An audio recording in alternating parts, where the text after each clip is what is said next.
അതിന്റെ മദ്ദുകളെ പരിശോധിച്ച് നോക്കുങ്ങള്. ഈ അലിഫ് മദ്ദായിരുന്നാലും യാ മദ്. സൂറത്തുൽ ഹാഖ നമ്മൾ എങ്ങനെയാ ഓതിയത് ഇന്നലെ വരെ?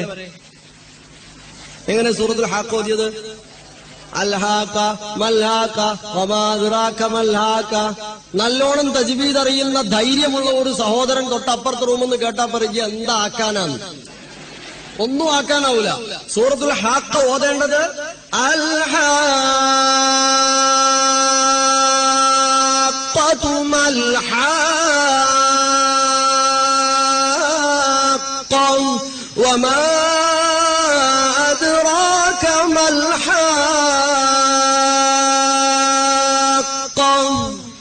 എന്ന് ദീർഘമായി, അഥവാ 3 സ്ഥലങ്ങളിലും 3 × 6 3 6 18. പിന്നെ ആ 3 ആയത്തുകളിൽ എത്ര അക്ഷരമുണ്ടോ 18 പ്ലസ് അത്രയും അക്ഷരങ്ങളുടെ സമയം വേണം. 3 ആയത്തും കൂടെ ഓതിയാൽ താഴത്തൊരു ആംബുലൻസും നല്ലതായിരിക്കും.